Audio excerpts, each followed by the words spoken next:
Well, hello everybody, and welcome to today's webinar, Micro Credentials, a discussion on the future of work and lifelong learning. Our webinar today is sponsored by NGen, and we have Tad Waymister on with us. He's going to share a few words. Tad? All right. Hello. Welcome, everyone. Thanks for joining in this professional development session. I'm really interested in the topic myself, but I want to share a little bit about NGen, today's sponsor. This image really helps to illustrate what NGen is. We are a bridge to career pathways. We want to help individuals who are English language learners to prepare for workforce development programs, whether that's an IET or CTE, technical training program, an apprenticeship, an entrepreneurship program, or some other short-term credential. We want to help learners to access the training that will move forward their careers and help them connect with a better opportunity. So what is NGen? Well, we're a social impact organization. We're very focused on our mission, which is breaking down barriers to English language learning. We want to increase equity and access to opportunity at scale. We are a B corporation and are very focused on our mission, and we achieve our mission by working with partners, whether they be adult education programs, libraries, community colleges, and they are using our tool, which is a web and mobile adaptive English language learning tool. It adapts based on native language, career goals, interest areas, and we have an always growing career pathway catalog. Right now, we're working on English for drone operation and EMTs. And we developed this content from real-world materials, news articles, technical training programs. So it's authentic content that is transformed into language lessons. We add new courses every month, typically 2, sometimes more. I mentioned right now we're working on that drone operation and the EMT course. We recently added English for NCLEX, the nursing exam, English for welding, cosmetology, construction. We have an always growing catalog. So I would love to share more with you about NGen sometime. So I'm going to put my contact information in the chat. If you would like to talk about building out new IETs or pre-apprenticeships, please don't hesitate to reach out, and let me pass it back because I am interested in hearing our presenters. Thanks so much and enjoy the presentation. Yeah, thank you so much, and thank you to NGen for sponsoring today's webinar. Without your support, we wouldn't be able to offer these to our members for free, so we are grateful. Thank you.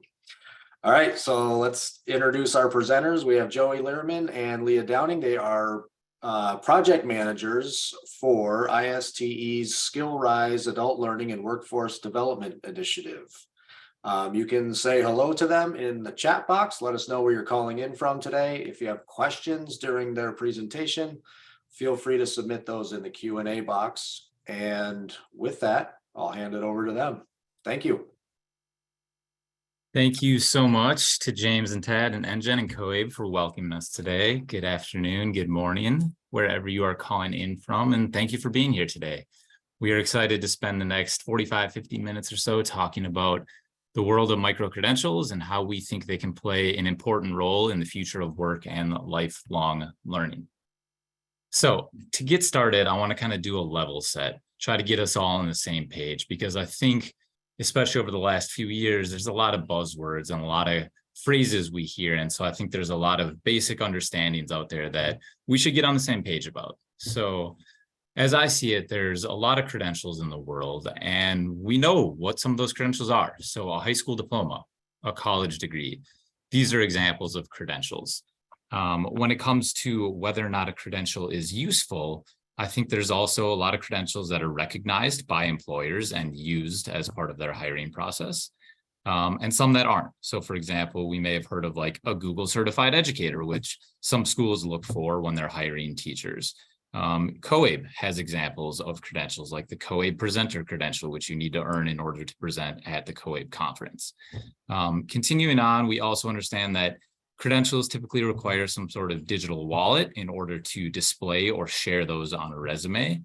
And then lastly, again, to kind of reiterate, Sometimes these credentials are useful and they can lead to career access or career advancement. And sometimes they don't. Sometimes they're not recognized. Sometimes they're not useful. So with that foundation, I want to kind of jump into today's session when we're going to look at and explore each of these topics a little more in depth. So to introduce ourselves briefly, my name is Joey Lehrman. I'm calling in from Berea, Kentucky, where I'm based, and I'll give Lee a chance to introduce herself as well. Hey everyone, I'm Lee Downing, and I am coming to you from New Orleans, Louisiana.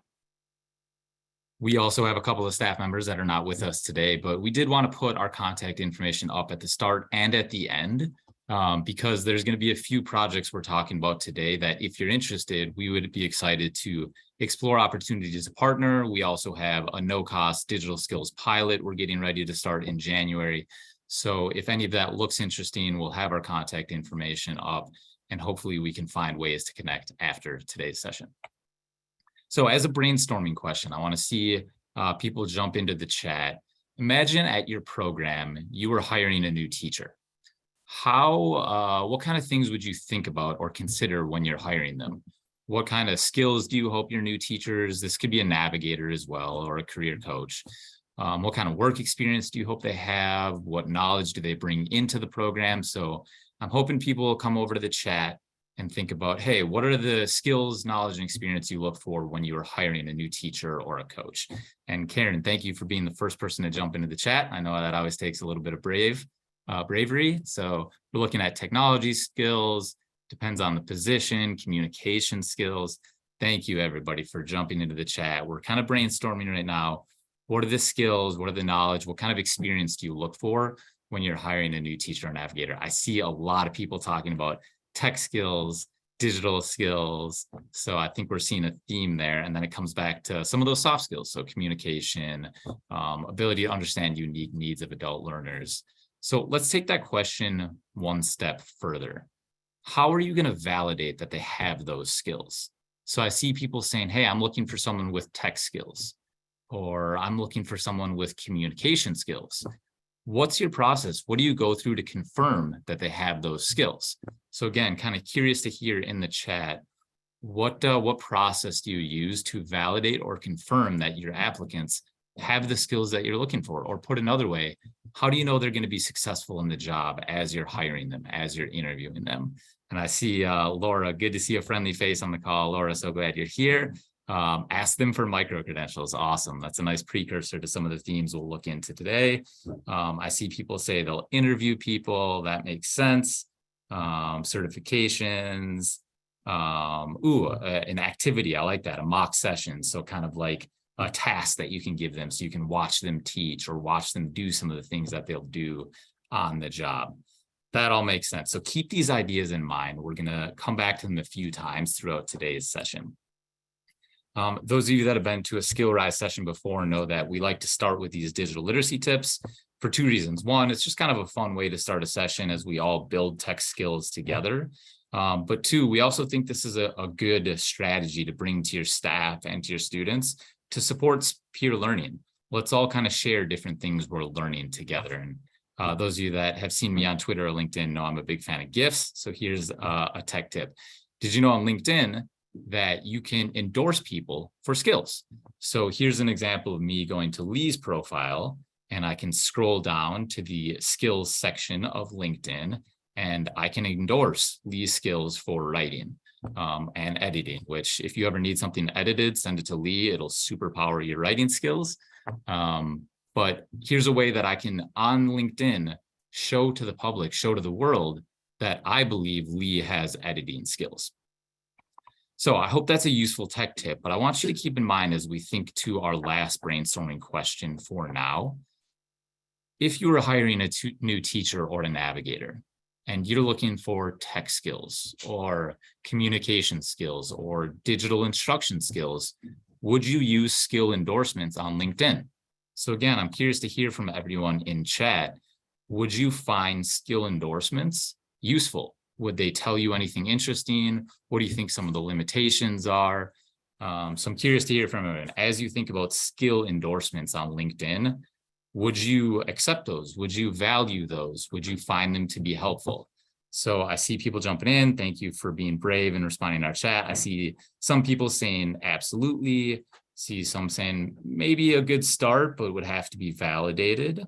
Maybe not as useful as referrals. Clicks are not necessarily reliable.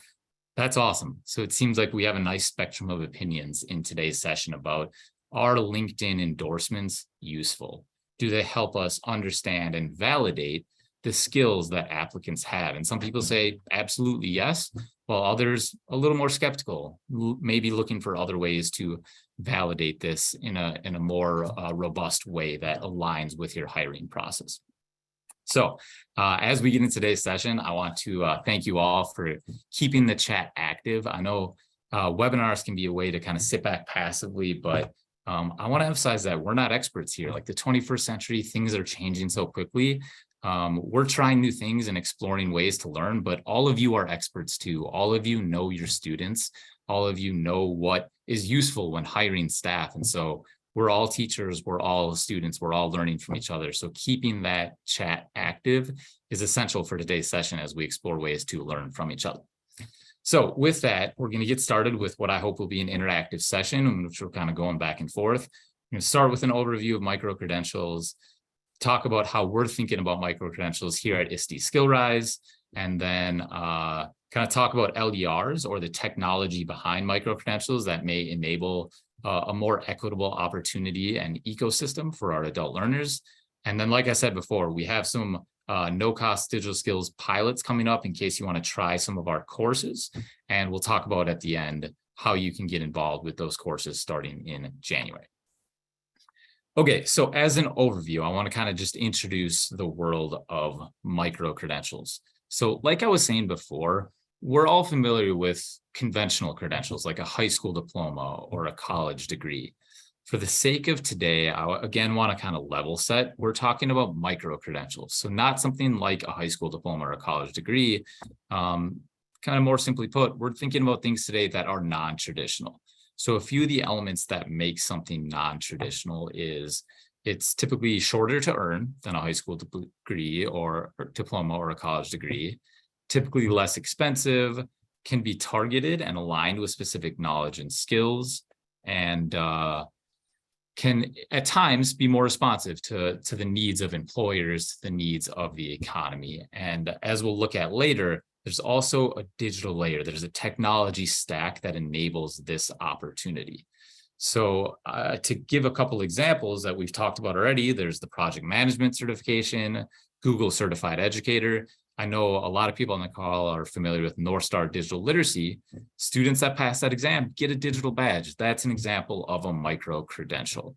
And when we think about like, hey, are these recognized by employers? Here are two actual job postings that I pulled down for this presentation this week. And you can see that in this example, they are actually looking for someone with project management certification. They are looking for someone that is a Salesforce certified administrator. So you can see increasingly that employers understand the potential around this technology and around what these badges can represent and are starting to include them in their job descriptions. So to continue on, thinking a little bit about digital wallets. Digital wallets is an example of something that it holds your credential. So I'm going to show you on screen an example of what that looks like on LinkedIn. And there's some actually unique technology and features that they're building into LinkedIn now to really enable a future where micro-credentials are used in the application and hiring process. So the digital wallet is essential because of the data that it shares. So a credential will obviously include who issued the wallet. So for example, North Star issues a credential, how it was earned, they took this test, and then a lot richer set of data that we're going to get into later on. We're not going to spend too much time on wallets specifically, but our friends at Jobs for the Future have released a great landscape scan and report about digital wallets. Got the URL here. The presentation is going to be shared after. So hopefully you go check out that. If you're curious about the technology, check out that report from Jobs for the Future, because it's a great introduction to what wallets are, why they can be useful, and a full landscape scan of the current status of wallets around the country and world.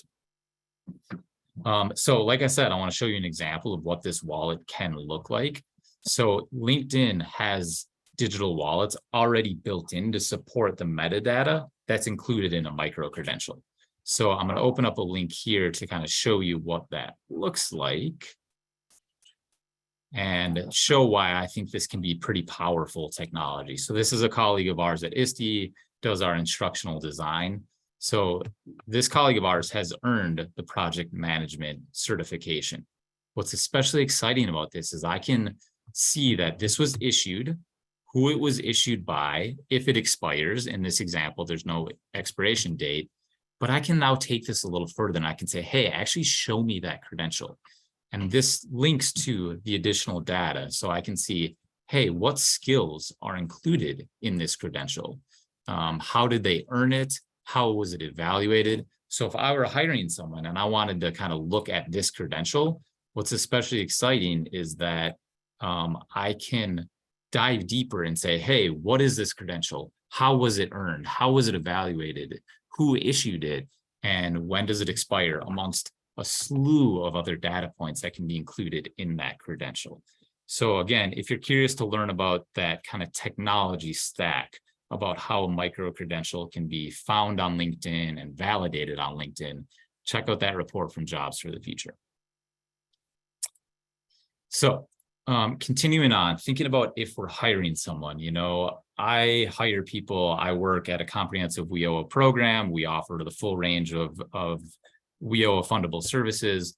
I'm always looking for people that have digital skills. And we saw that in the chat before. A lot of you are regularly looking for people with digital skills. But what does that mean, digital skills? So if someone applies to the job and they have a bachelor's degree, can I be confident that they have digital literacy?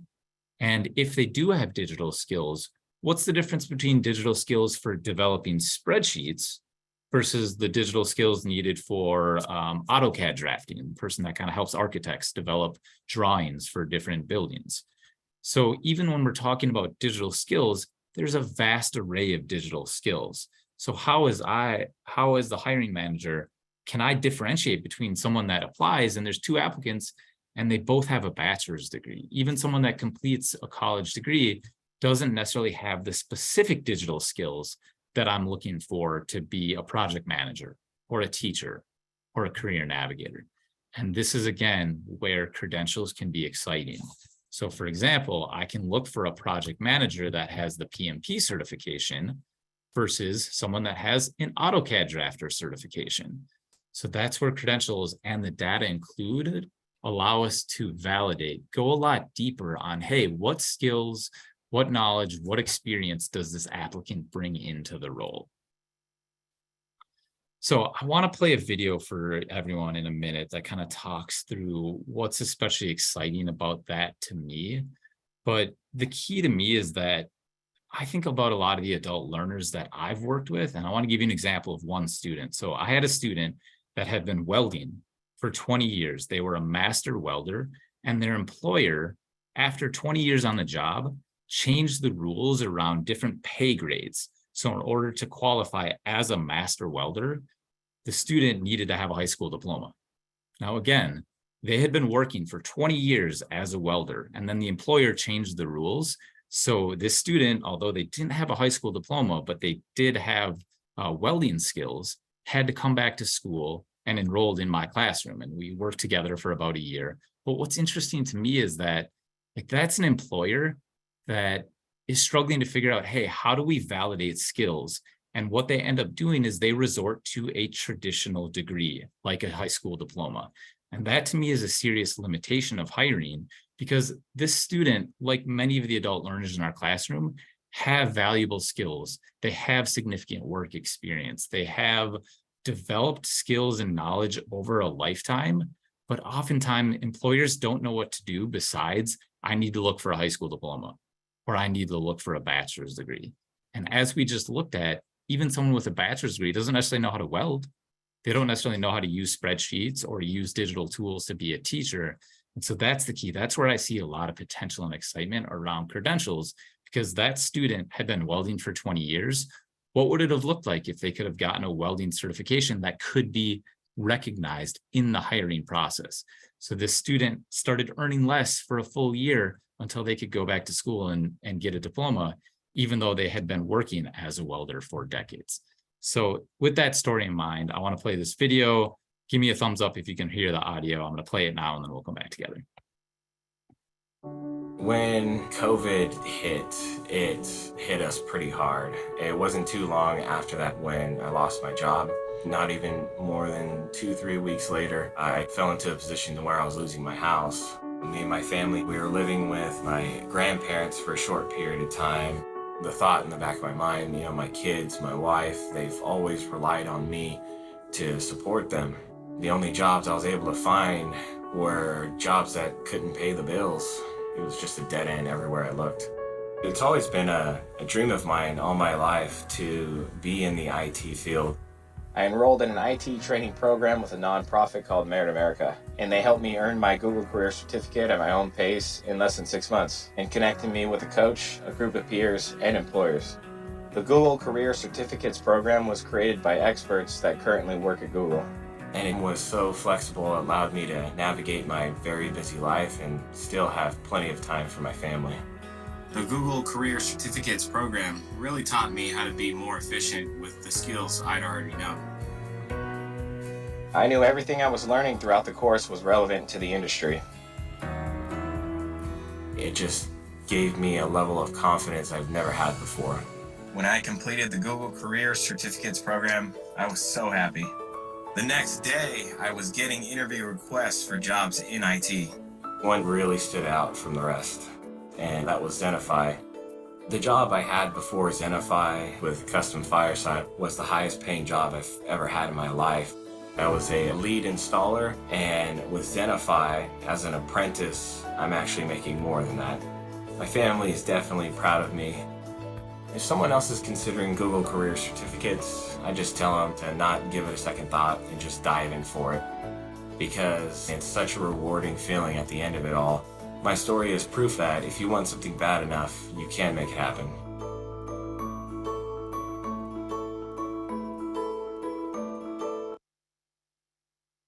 Okay, so this is where I'm hoping everyone will come back to chat. I'm curious to hear from all of you. Have you worked with a student like Ray before? If so, or even if you haven't, what parts of that story resonate with you? So I'm gonna give everyone 30 seconds, maybe a minute. Curious to hear in chat, as we heard about student earned this career credential, was able to use that credential to qualify for an apprenticeship program and start building skills on the job while also earning an income. What parts of that story resonated with you? Have you worked with students like that before? So again, hoping to see all of you in chat. What parts of that story connected with you as you heard it? Thank you, Stacy. Again, got to be brave to be the first person in chat. Efficient and relevant. Yeah, that makes a lot of sense to me, that this is a student that had skills and they were able to efficiently get through a program quickly. Yeah, so chat's going a little too fast now for me to keep up. Sense of empowerment. Yeah, Rochelle, absolutely. We have students that come through this a lot. Honestly, when I saw this video, I was like, hey, this is honestly like the majority of adult learners I've worked with. Yeah, I have to consider that opportunity cost, on-the-job training. Libby, great question. Have they worked with a career navigator to identify that right program? I think that's an essential part of this ecosystem to be successful, is the role in navigators helping to find quality programs with meaningful credentials, because there are millions of them in the world. So which ones are meaningful and which ones are going to lead to actual employment opportunities? Content was relevant, in-service training and practice.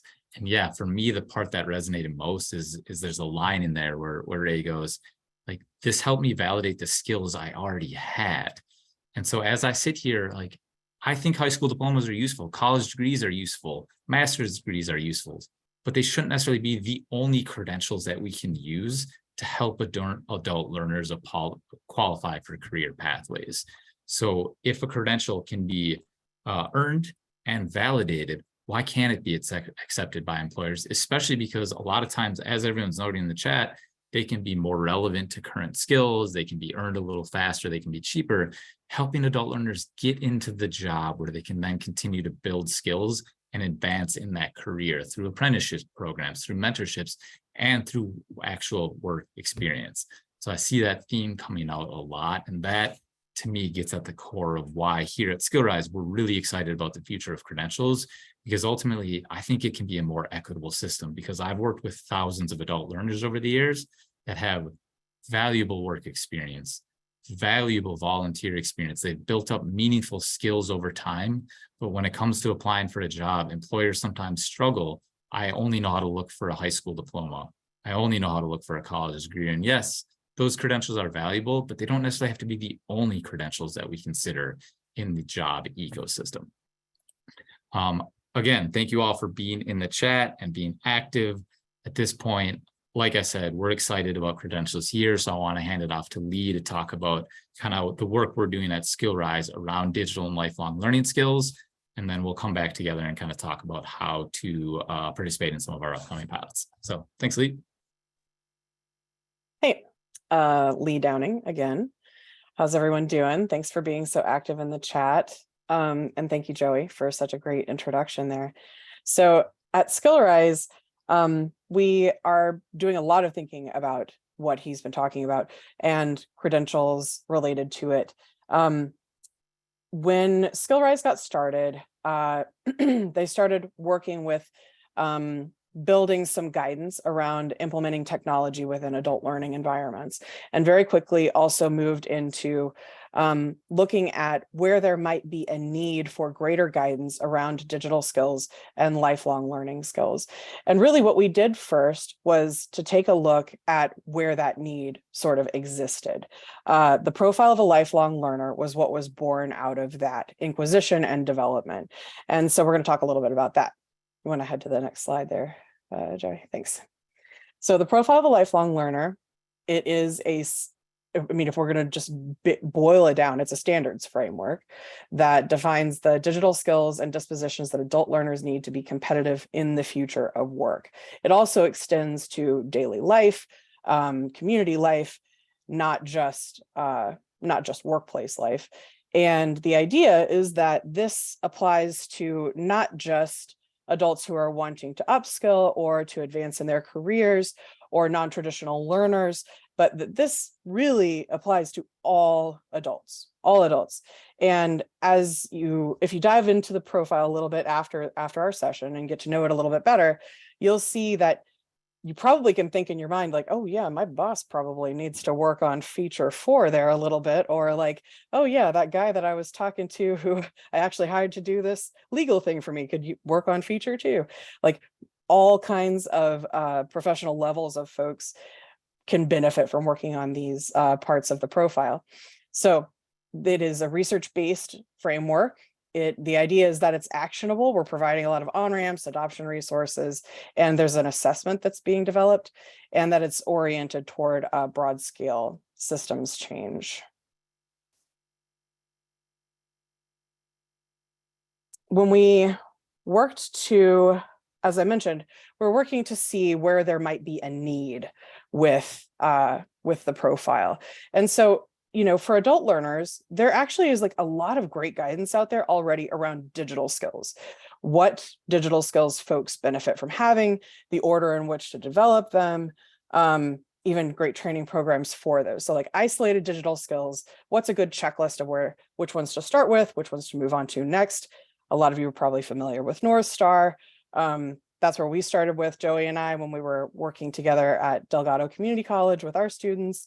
And so like a lot of that work's been done. We didn't need to reinvent that wheel. There's also been a lot of really great work done around 21st century skills or soft skills, lifelong learning skills. So all of this was already done. And like I said, we didn't need to reinvent either of those wheels.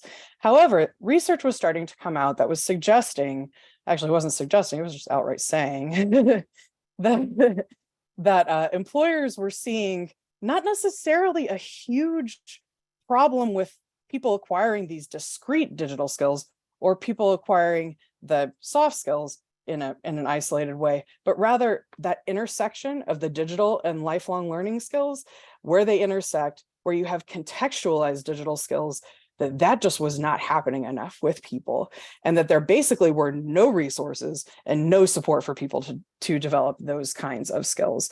So just to do a very quick example of what I'm talking about, Like an example of an isolated digital skill is I can send an email. I can turn on a computer. I can, use the hardware to do so. I can sign into an email client. I can type an email. I can hit send. I have sent an email. But there are all kinds of other quote unquote soft skills or lifelong learning skills that can come into play there that can make me much more effective in a workplace. Am I thinking about my audience? Am I reading the quote unquote digital room? How effective are my communication skills like across the board there? And so when we're looking at this contextualized digital skill of sending the email within the context of whatever you're trying to achieve, what your goal is, who your audience is, it becomes so much more powerful, that digital skill does. And so that's what we're looking at here with the profile. And that's what we are using as our kind of guiding light in our credential that we are developing also. So the profile stands on basically 3 legs: the ISTE standards for students, which a lot of you are probably familiar with. We did a literature review with ETS that looked at the skills and dispositions that predict workplace success. And then the landscape scan that I mentioned, where we looked at what was already out there and didn't want to reinvent any wheels. We also had an awesome advisor panel that had folks from adult education, workforce development, community college education, EdTech, and K-12 career pathways. So yeah, the ISTE standards have been working with K-12 educators for many years, and the profile is they're stepping into the adult education space. And that has been, the initiative has been around for about 4 years now. So I'm gonna head to the next slide. Thanks. So we've developed one credential already that's been released, and that was paired with our Upskill with EdTech course, which helps teams or individuals, you can take it as an individual, work to develop plans, human-centered designed plans on how to implement technology within adult learning or workforce development organizations.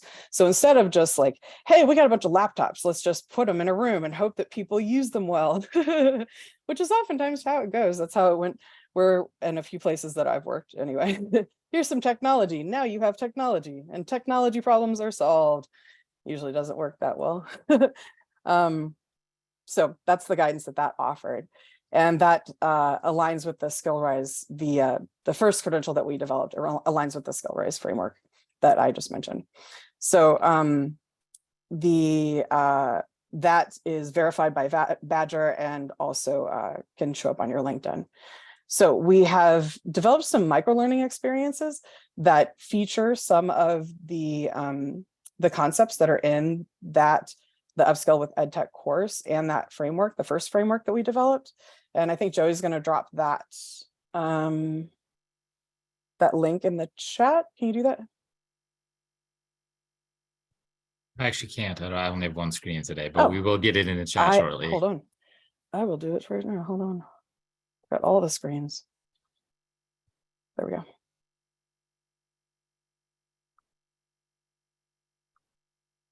Okay.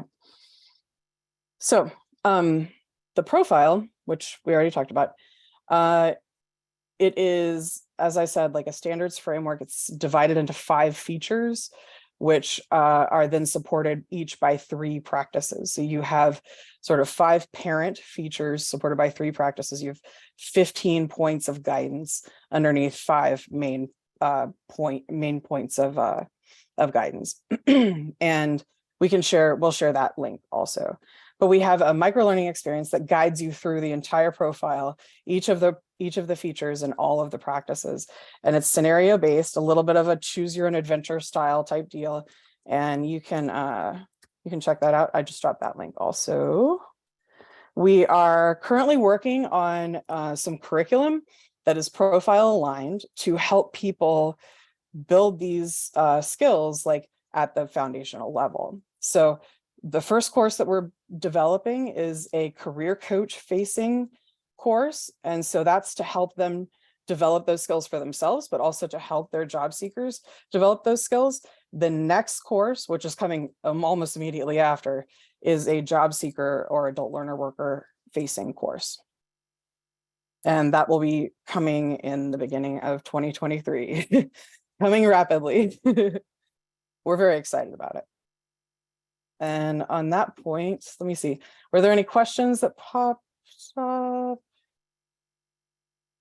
Joey? I haven't seen any, but we welcome any questions in the Q&A if anyone is curious, and we can talk about those mid-session and we come back to them at the end. I see one in chat now. Okay.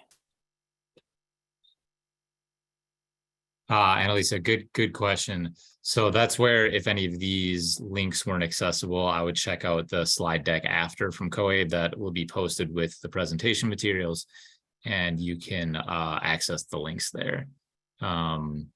Hopefully the links are also hyperlinks too, and so you can click directly on them now and maybe just keep that tab open. See a couple other questions. Again, I'm going to try to answer these as I can. Feel free to jump in too, but if we miss them, it's because the chat's moving too quickly. So also feel free to put them in the Q&A. Yep, courses will be available for anyone that wants to take them. Courses should be released towards the end of January, and that's our pilot. And then the full public release will be later in the year. Cool. And the microlearning experiences were developed to be, they were developed phone first. So they actually work best on a phone if you want to play them on your phone, but they also work on a computer. You can access any of the resources that I've mentioned through our website at skillrise.org. And we'll share all of this, as the deck is packed with all of this information too. So you'll get that as well. And we'll pass it back to Joey. Cool. Thank you much, Lee. So I'll come back at the end of the session and talk a little bit more about the profile, how we're thinking about digital and lifelong learning skills, and why we think there's that overlap. I want to take a brief detour, though, and talk about learner employment records, which is kind of part of the key technology that makes micro-credential a little more possible, a little more accessible for adult learners, for employers, for hiring managers. So again, I'm going to play a short video. It's about a minute long, and then I'll kind of talk through about why LERs and why the tech stack itself is an essential ingredient for enabling this micro-credential powered future. Every person's career path is different, and keeping track of the sum of our experience can be difficult. Resumes and education transcripts help, but keeping them up to date, accurate, and verifiable is a constant challenge for students, workers, and job seekers. What we need is something like a digital passport, where all of our learning and skills can be brought together in one easily accessible place. That's where LERs come in. An LER, or Learning and Employment Record, is a comprehensive digital record of skills and competencies learned in school, on the job, through volunteer experiences, or in the military. It includes credentials, diplomas, and even employment history. And when all your LERs are combined, it can help you identify training opportunities, explore career paths, and even apply for jobs. Pilot programs for LERs, supported by the T3 Innovation Network, are already underway across the globe. Learn how you can join this movement.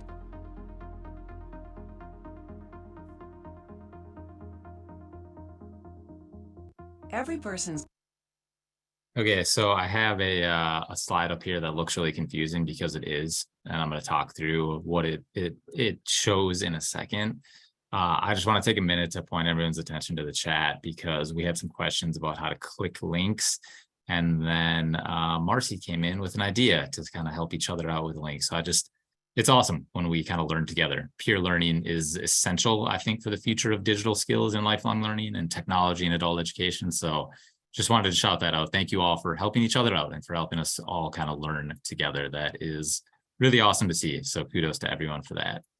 So what we just saw kind of encapsulates that story we saw with Ray, which is like, hey, I have work experience. I have knowledge and skills that I can bring into the workplace, but it's not exactly easy for me to put this on a resume and capture that in a way that an employer will understand it. And that's where learner employment records are incredibly valuable. And this slide is essentially a complicated way of showing the technology behind it.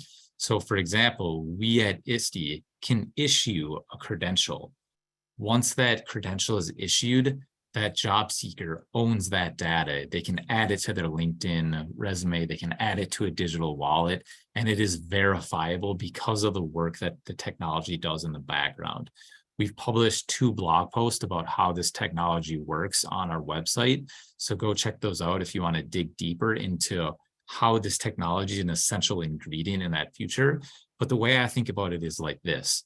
When I earned a college degree, it was issued to me by the school I went to. I went to Michigan State. But if I want to share that college degree with an employer, I have to submit an official request to Michigan State, usually pay a fee, and then Michigan State sends that data to the employer or to the master's program or whatever the case may be. That seems intriguing to me because at the very least, like I spent 4 years and spent a lot of money earning that degree, and I don't even own that data. With learner employment records, Michigan State can issue the degree to me. I can add it to my wallet, and we no longer need a third party to validate it for me because the technology can do it for us. So it makes sense historically why Michigan State had to do that. Like, I don't have a bunch of file cabinets in my house with all the degrees that have ever been issued. Like, the technology wasn't around to enable it, but it is now. And so that's what's exciting to me about learner and employment records, about verified credentials, is that once a student earns a credential, they own the data. They get to decide who to share it to and when. They can use it in job applications. They can use it as part of their digital wallet, as a part of their digital profile, to showcase all the different skills and experiences they've accumulated over their careers, both in school, both the workplace. And so again, the slide is kind of a confusing way of showing, hey, once the data is issued, it can then be owned by the student and they get to decide when and where to share it. And I think that data ownership is essential because the student's done the work. They've earned the degree, they've earned the credential.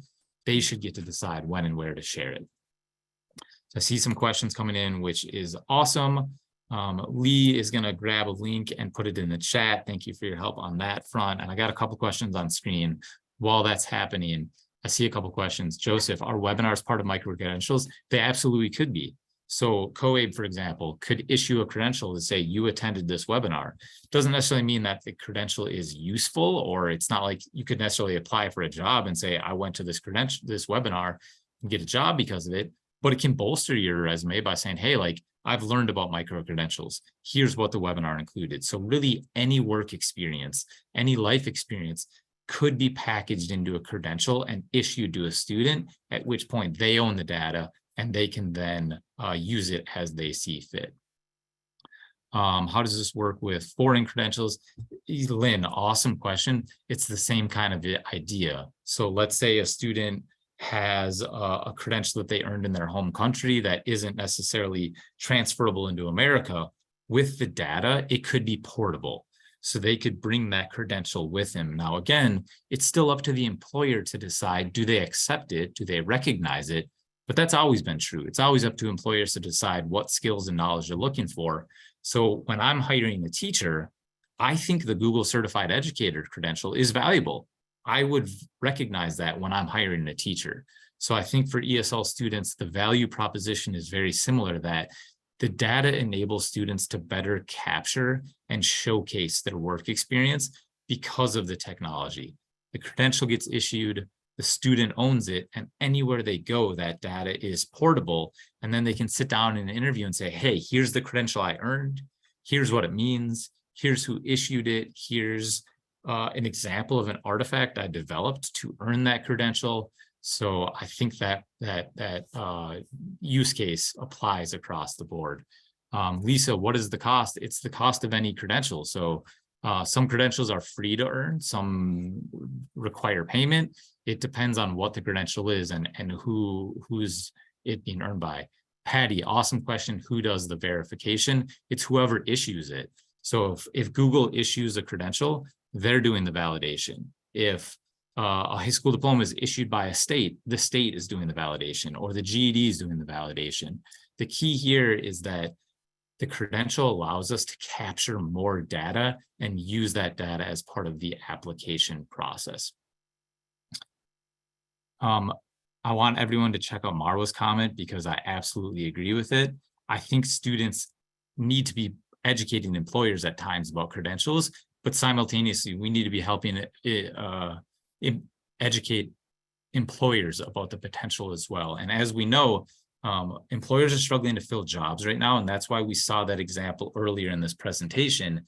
They're starting to add more types of credentials like project management, like Salesforce certified administrator, like Microsoft Word certifications, because it allows them to better find and recruit new employees that can be successful in those roles.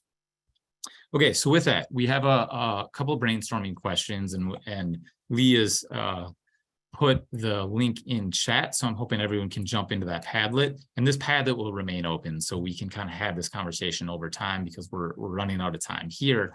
But I'm curious to hear from all of you, like, what would this world look like if micro-credentials were adopted and used? And an important question, what challenges might we encounter? Because I don't think this future is guaranteed.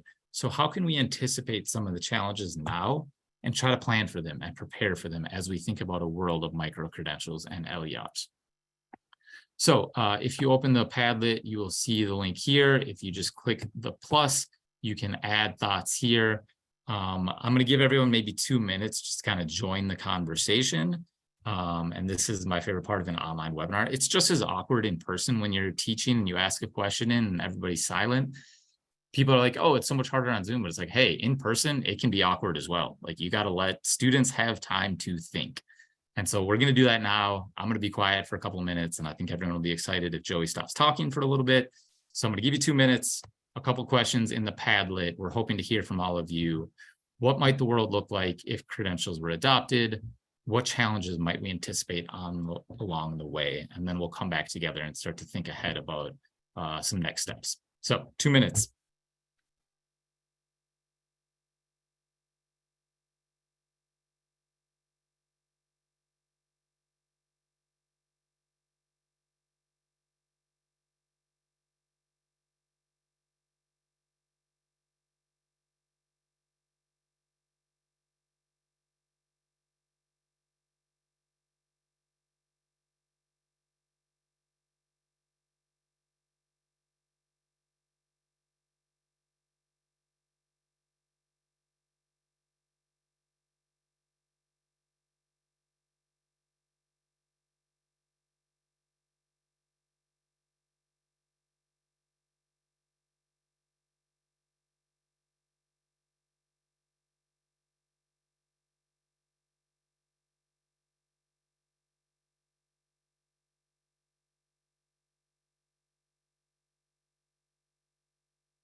Take another 30 seconds or so, and then we'll kind of wind down together.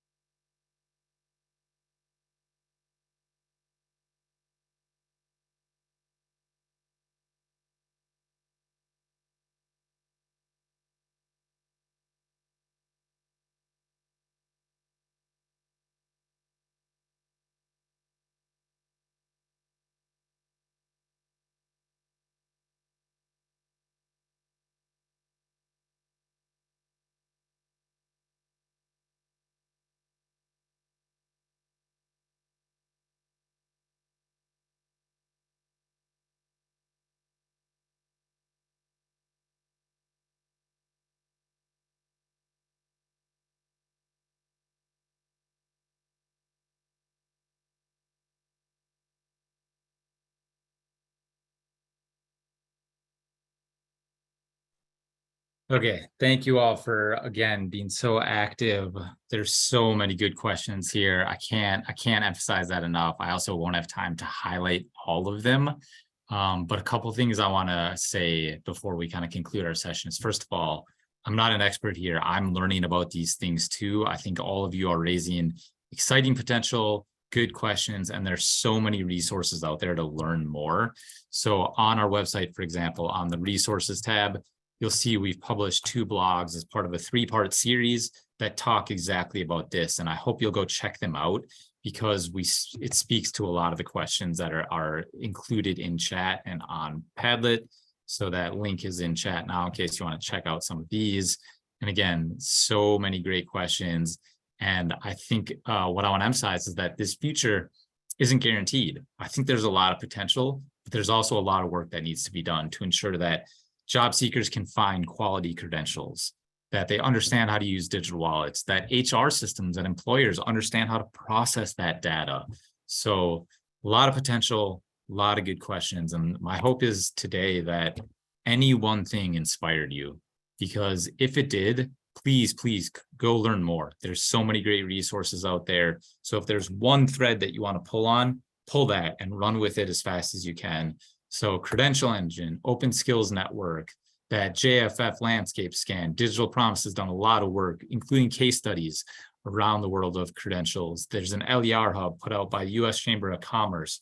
So many great resources. Please, if anything caught your attention today, send us an email. We'd be happy to talk more. Check out our blogs, because there's so many good questions and ideas that were presented today. And fortunately, time is winding down. And so I want to kind of conclude today's session with a quick tour of how you can stay connected with us, because as we get ready for our next phase of work, the world of credentials, verified credentials, LERs are going to be core to a lot of the work that we're doing. So like Lee mentioned, we have 2 courses coming out in January. We are looking for partners that might want to pilot it with their students. So if you're curious about how we're thinking about digital and lifelong learning skills, please consider applying for a pilot. And I'm going to put that link in chat shortly. Those will be ready, and we're opening up registration now for that pilot. We also have a assessment and credential. I know a lot of you know North Star. They were our assessment partners in writing this assessment. So we're building a way for students to show that they have digital and lifelong learning skills, and it's been sequenced with North Star. So I think about North Star as foundational digital skills, and then our profile, our framework takes it to an intermediate level. So the example I like to go to is I get a lot of emails from students that'll say, "Hey, Mr. Joey, I have a question." And that's the email. To me, that's not an effective email, but it does show that they were able to log into Gmail, add someone in the to address, and send it to me. So they have those discrete digital skills. But if a student sends me an email and says, "Hey, I have a question," it doesn't necessarily accomplish the full goal or the full potential of what that technology can do. So we believe that we need to take it a step further. It's no longer just about, do you have discrete digital skills, but can you use digital tools to solve problems, to collaborate, to build skills across your lifetime? And so that's why we worked with North Star to kind of sequence with their framework to say, hey, North Star is a great start, and then let's kind of sequence from there and build skills that are complementary and play off of what North Star has done, because they've done fabulous work. So we have that assessment and credential coming out in January. So stay tuned for that. This is kind of a quick overview of how our technology works. I think the key here, in the spirit of time, is that it all happens automatically. If a student takes our credential, when they pass it, or takes our assessment, when they pass, the credential will be issued automatically to them, and they can put it on their LinkedIn profile. There's a lot of technology that happens in the background, but for a job seeker, it gets issued to them the second they pass the test. For an employer, they can then click on the credential and see, oh, these are the skills that were assessed. Here's how it was assessed. Here's why it may be useful in the context of the job that I'm hiring for. Like I said, we have a course coming out in early January. Lee, there's a link on chat that is going to put into chat, excuse me, where you can sign up if you're interested in joining our pilot. Karina, thank you for that shout out. Also, good to see you. Thanks for coming today. Yes, it's about digital skills to solve problems, build skills across a lifetime. So we're excited. We hope you come check out our profile, think about micro credentials, and think about what role they may have. The last thought I want to put, you have noted today, there's a lot of questions here. Are they effective? Are they accessible? Are they useful for employers? So for our next phase of work, we're going to be doing research into exactly those questions, because the future of LERs isn't necessarily guaranteed. We want to ask some key questions to try to figure out, hey, are credentials accessible? Are they impactful for employers? Do they lead to meaningful employment? So we're building a research pilot and we're looking for partners. So if you represent a state agency, if you represent an employer, if you represent a local adult ed program, and you're thinking about adding a credential, if you want to explore what potential credentials have for career access, for career employment, we would be excited to talk to you and see if we can submit a joint application, because we have a funder ready to kind of fund this research.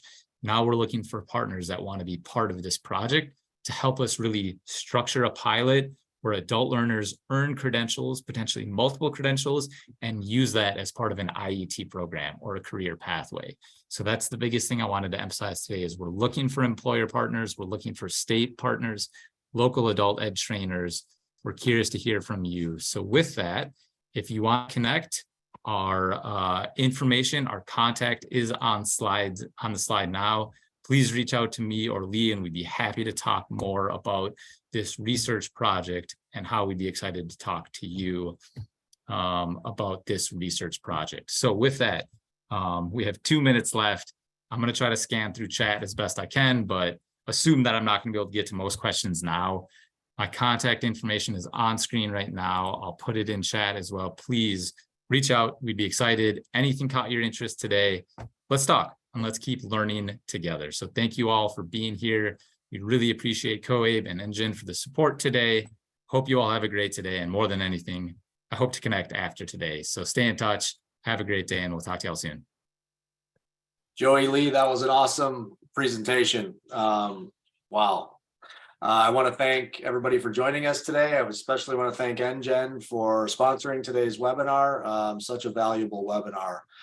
This will be posted to our website within about 24 hours after today's completion, so you can access it later. So again, I want to thank our presenters, Joey and Lee, for an excellent presentation. Thank you, NGen. Thank you, everybody. If you could just take a minute to fill out our 1 question poll before you log off for today, I would appreciate it. And with that, I hope everybody has a great rest of the day, great rest of the week, and a great weekend. And thank you very much. Bye-bye.